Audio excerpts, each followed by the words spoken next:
J'avais eu un regain, un sursaut comme ça d'espoir avec Slamboree, qui a été un petit peu mis à mal par la review de Bash at the Beach 2000. Mais là, les amis, 13 août 2020, il y a 20 ans jour pour jour, la WCW dans la nuit des temps nous présentait New Blood Rising en direct de Vancouver, en Colombie-Britannique, au Canada. Est-ce que c'est un des pires pay-per-view? Je sais pas, franchement. L'année dernière, en 99, il y avait Road Wild, il y avait qu'est-ce qu'il y avait, Great American Bash aussi. Alors, est-ce que c'est drôle? Est-ce que c'est pas drôle? Je ne sais pas. On va voir ça en direct ensemble dans cette review. On est devant 6000 et quelques personnes. 6000 combien? 614. Le pay-per-view à l'époque avait été acheté 85 000 fois. Et New Blood Rising, c'est du mauvais booking. Est-ce qu'il y a du bon catch? Je crois pas. Si, peut-être le premier match. Pas que je vous dise de bêtises, c'est un match à échelle. 3 contre 3. Donc, à l'époque, je me souviens que j'avais pas trop mal aimé ce match. Mais c'était pas non plus le truc ouf. En plus, on est au mois d'août 2000. Donc, mois d'août 2000, il y a le TLC qui s'en vient à SummerSlam à la WWE. Mais ouais, on va regarder ça en détail. C'était une catastrophe. C'est vraiment très difficile, je vous le dis, c'est très très difficile de regarder ces pay-per-views. Il faut le regarder avec un ami, que ce soit dans votre salon ou à distance, en vous disant, allez, top 1, 2, 3, on lance le pay-per-view. Parce que sinon, c'est très compliqué. Et si vous n'étiez pas là, je vous le dis, si vous n'étiez pas là, si j'avais pas cette mission d'intérêt public de vous partager la WCW dans la nuit des temps, jamais de la vie j'aurais regardé ce show. Je pense, seul en tout cas. En commençant le pay-per-view, je me suis dit, franchement les mecs, même si c'est pourri, on est au Canada. Il peut y avoir un petit truc comme ça dans la foule qui va sublimer le pay-per-view, mais force a été rapidement de constater que je m'étais bien trompé, et que finalement, à quelques exceptions près, la foule canadienne n'était pas une foule canadienne dans ce show. Donc même ça, ils n'ont pas réussi, quel dommage. Le premier match, 2 points de suture, 11 minutes, match à échelle 3 contre 3. Les 3 counts, donc les 3 counts, c'est Shannon Moore, Evan Courageous et Shane Helms, qui deviendra le Hurricane, contre les Young Dragons. Jamie San, donc Jamie Noble, James Gibson, qui a été champion Ring of Honor en 2005, qui fait équipe avec, alors attendez, Jimmy Yang et Kazayashi. Voilà, ça me sort déjà de l'esprit. Ce match, je vais vous le dire en conclusion, j'ai presque eu envie de lui mettre une piscine de chiasse. Mais ce serait un vrai manque de respect pour les efforts et les prises de risque pris par les mecs dans le ring. Déjà, on commence avec un tag match avec les 6 mecs dans les coins, comme s'il fallait faire des changements, alors que c'est un putain de match à échelle. Et 45 secondes après, ou 1 minute après, les mecs vont chercher les échelles. Donc j'ai pas compris pourquoi ils ont commencé comme un tag classique. Alors putain, il faut bien écouter, il faut bien avoir l'oreille attentive, parce que on comprend pas les règles.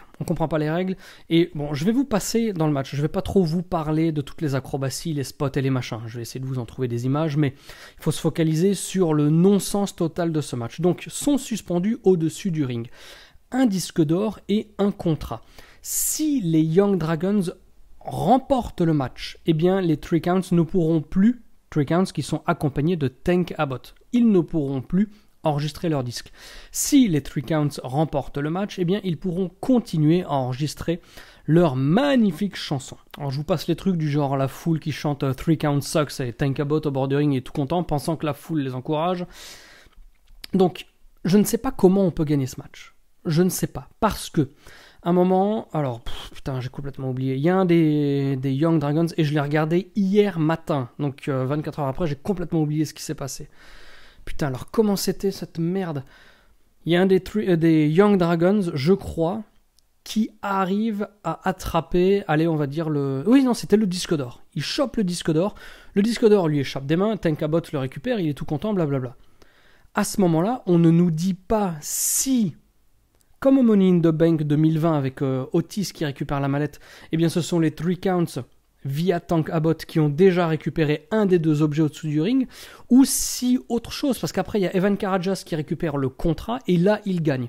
Mais personne ne nous explique à aucun moment quelles sont les règles. Est-ce qu'il faut décrocher les 2? Enfin, c'est de la merde, et ça m'énerve de déjà essayer de devoir comprendre. Putain, on vit sur une autre planète, quoi. Et pendant ce temps-là, on a des mecs qui risquent leur vie dans un ring qui est beaucoup plus petit que celui de la WWE, ce qui fait que quand ils prennent des bumps, ils ont moins de recul autour des échelles, donc ils vont tomber plus vers les cordes, vers des parties du ring qui sont un peu plus dures qu'en plein milieu. Voilà, donc on enchaîne avec un... Alors ça aussi, vous allez pas y croire. 7 minutes entre le Cat et le Great Muta. Parce qu'on voit le Great Muta, j'ai mis un demi-point de suture. C'est de la merde absolue. Il y a Tigress qui va venir à peu près aux 2/3 du match pour faire une intervention avec une chaise, machin truc. Enfin, c'est un combat aussi mauvais que improbable. Et parallèlement à ça, eh bien, les commentateurs nous expliquent, comme toujours, que le Great Muta est une star au Japon, blablabla. Et en me replaçant à l'époque, petit enfant que je regardais la WCW, parce que le Great Muta, il me semble que le premier pay-per-view... Est-ce que c'était World War 3 80... Non, c'était Bash at the Beach 97. Je crois qu'il y avait un match avec les Steiners contre Chono et le Great Muta.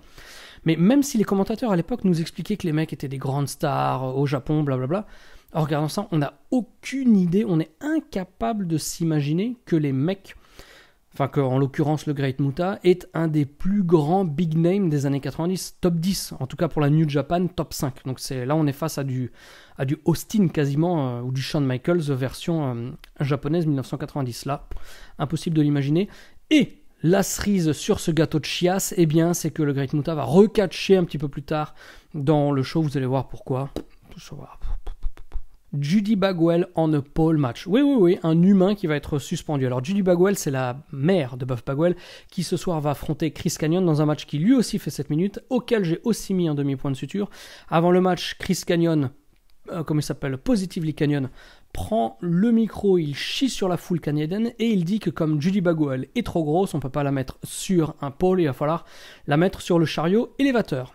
Et comme dans le premier match à échelle, on ne sait pas comment on peut, à ce moment-là, on ne sait pas comment on peut gagner le match. Parce qu'un match avec quelque chose en épaule, pour le remporter, il faut décrocher le truc, ou alors on le décroche pour l'utiliser. Dans les deux cas, on n'est pas là pour décrocher quelque chose pour gagner, ni pour l'utiliser. Donc, j'ai envie de dire que c'est quoi ? C'est la garde alternée qu'on obtient parce qu'on a battu l'autre mec avec les épaules au sol. Enfin, on n'en sait rien, on ne sait pas. David Arquette fait une intervention en arrivant sur la musique de DDP. Et voilà, bon, c'est une piscine de chiasse, mais j'ai mis un demi-point de suture because le finish est pas trop mal avec Buff Bagwell qui remporte le combat. Donc maintenant on sait comment il faut le gagner, avec les épaules au sol, avec un double Buff Blockbuster de la deuxième ou troisième corde, et après ça, il rentre chez lui avec sa rem, next. Après le match, la foule va quand même popper parce que David Arquette se mange un Diamond Cutter de la part de Chris Kanyon. Match pour le championnat par équipe, 12 minutes, 2 points de suture. Ouais, 2 points de suture parce que franchement, là, on est arrivé tellement dans les tréfonds de l'humanité qu'on a imposé de nouveaux standards et qu'un truc à peu près semi-tolérable, tout d'un coup, on a l'impression que c'est un match super divertissant. Et celui-ci, malgré tout, je l'ai quand même trouvé divertissant, je vous l'avoue les amis. Donc on a les Misfits in Action, avec Grosse Érection et Lâche l'Euro, contre les Chroniques, contre Perfect Event, donc Sean Stasiak et Chuck Palumbo, contre Mark Jean Drac et Sean O'Hare. La petite ruse, c'est que le Disco Inferno est arbitre avec les Filthy Animals à l'extérieur du ring. Il y a toute une histoire avec... le vainqueur du match, les Filthy Animals vont affronter les vainqueurs du match demain lors de Nitro, mais vous allez voir que tout ça s'est foutu à la poubelle un petit peu plus tard dans le show. Qu'est-ce qu'il y a à penser de ce match ? Voilà, 12 minutes, il est correct, quoi. C'est pas méchant, mais c'est pas horrible, donc c'est déjà un pas vers l'avant incroyable. Mais alors je ne sais pas qui est heel, qui est face dans ce match, franchement, parce que Disco Inferno fait des tombées très très lents, mais j'ai même pas réussi à capter, parce que franchement, mon esprit était déjà ailleurs, j'ai pas capté pour qui il faisait des comptés très lents, rien à voir avec le fromage, ou pour qui il faisait des comptés très rapides. Mais sinon, à part ça, j'ai rien à dire sur ce match, j'ai rien à dire sur ces putains de shows. Plus de ça, tous les mecs dans le ring quasiment font 2 mètres. Quand t'as 2 gaillards de 2 mètres qui se font des projections dans les cordes, qui renversent, etc. sur le ring WCW, les mecs ils ont à peine la place de faire un pas et demi, quoi. Donc c'est complètement agglutiné comme ça, aggloméré. C'est très compliqué à faire quelque chose de fluide dans ce match. Le Swanton Bomb de Sean O'Hare est toujours extrêmement impressionnant. Et comme je vous l'ai dit, effectivement ce match est quand même plus divertissant que ce qu'on a eu depuis le début du show. Le finish c'est Chavo Guerrero. ami de Hugh Direction et de Lâche le Roux, qui vient, qui frappe Disco Inferno, qui met le t-shirt d'arbitre. Alors il se fait pas chier, hein, il le met juste autour du cou et il fait le compte. Sauf que Chavo ne fait pas gagner son équipe, il fait gagner les chroniques. Donc moi, je ne comprends rien. Si, c'est peut-être... Alors peut-être pour faire chier les Filthy Animals qui vont devoir affronter les chroniques, je comprends rien, putain, mais rien. Match de la courroie entre Billy Kidman et Shane Douglas. 8 minutes, 1 point de suture. Est-ce que c'est peut-être le premier match de la strap match de la courroie où, eh bien, il ne faut pas toucher les 4 coins de ring pour remporter le combat. Là, c'est simplement que les deux mecs sont reliés par une lanière de cuir et ils doivent faire un vrai match, entre guillemets, et river, soit faire abandonner, soit river les épaules de l'adversaire au sol. Je vais rien dire sur ce match, c'est semi-propre, il n'y a rien à dire, voilà. Ils font le job, mais rien de particulier. Si ce n'est qu'à la fin, tout d'un coup, j'ai commencé à transpirer et mon cœur s'est mis à battre vraiment parce que Billy Kidman a frôlé la mort. Je vais vous expliquer pourquoi. Mais là, je rigole pas. À la fin du match, et j'en ai parlé déjà dans un épisode de la Monday Night War avec Dimitri pour les abonnés King of the Ring qui ont donc accès aux vidéos exclusives et privées sur la clinique, eh bien, Shane Douglas est dans le coin de ring vers la foule, d'accord ? Donc le ring est dans son dos. Billy Kidman est derrière lui. Il étrangle Billy Kidman avec la courroie. Pour ne pas mourir, Billy Kidman garde la pointe des pieds comme ça un petit peu sur les cordes. Et puis ça gigote. Sauf qu'à un moment, Billy Kidman perd l'équilibre et il est pendu dans le vide. Sauf que Shane Douglas, lui, il sent pas forcément la différence. Et comme ils sont dos à dos, lui, il voit rien. Et en fait, dans la storyline du match, il y a Big Vito qui vient faire le save pour aider Billy Kidman. Sauf que le temps qu'il arrive, Billy Kidman, je vous mens pas, il est pendu en live comme ça devant tout le monde et en plus de ça on voit que son cerveau n'a plus d'oxygène parce que il se dégage pendant 1 ou 2 secondes et tout d'un coup poum, il y a tout son corps, on voit qu'il arrête, il est inconscient dans le ring. Si Big Vito avait tardé genre 5-10 secondes de plus, honnêtement je sais pas ce qu'il en serait devenu parce que Shane Douglas lui il était bien, il tenait son mec pensant que tout se passait correctement derrière lui, vous voyez ce que je veux dire. Donc c'était absolument terrifiant. Et après ça, heureusement, Billy Kidman retombe au sol avec l'intervention de Big Vito, l'oxygène revient à son cerveau, et là, évidemment, le mec, il est complètement perdu. Donc, il se relève, et il marche, et il part. Et puis d'un coup, il fait demi-tour parce que peut-être il y a encore quelque chose à faire. Enfin, on voit que le gars, vraiment, il revient d'un état d'inconscience, quoi. Putain, et quand j'ai vu ça, franchement, j'étais submergé, j'ai commencé à transpirer, c'était la folie, quoi. Ensuite, on a un bain de boue de 7 minutes, enfin, un match bain de boue entre Major Guns et Miss Hancock. Évidemment, une belle piscine de chiasse pour cette piscine de boue. Je dois malgré tout saluer le fait que, et peut-être que ça aurait permis de... Non, piscine de chiasse quand même.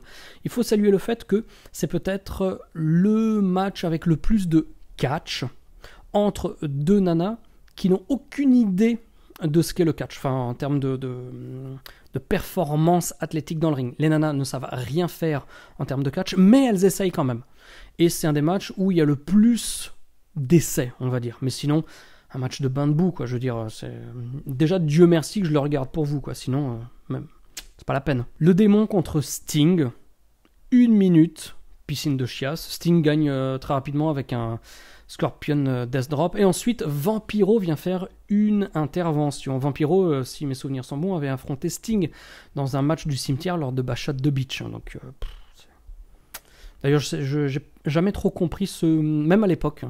Pour moi, Vampiro et Sting n'étaient pas du tout dans la même catégorie. Je comprenais pas ce push. Je comprenais pas que Sting puisse faire semblant d'être menacé par un mec comme Vampiro. Pas parce que Vampiro n'est pas bon ou autre, mais simplement de la manière dont il a été booké depuis, on va dire, une bonne année, ou ne serait-ce qu'il y a 1 an, il était avec les Insane Clown Posse. Enfin, c'était un mid-carder au mieux, et ce push est sorti un petit peu de nulle part, quoi, du chapeau, du fion de Vince Russo. Ensuite, match pour plein de titres entre Mike Awesome et Lance Storm. 3 points de suture.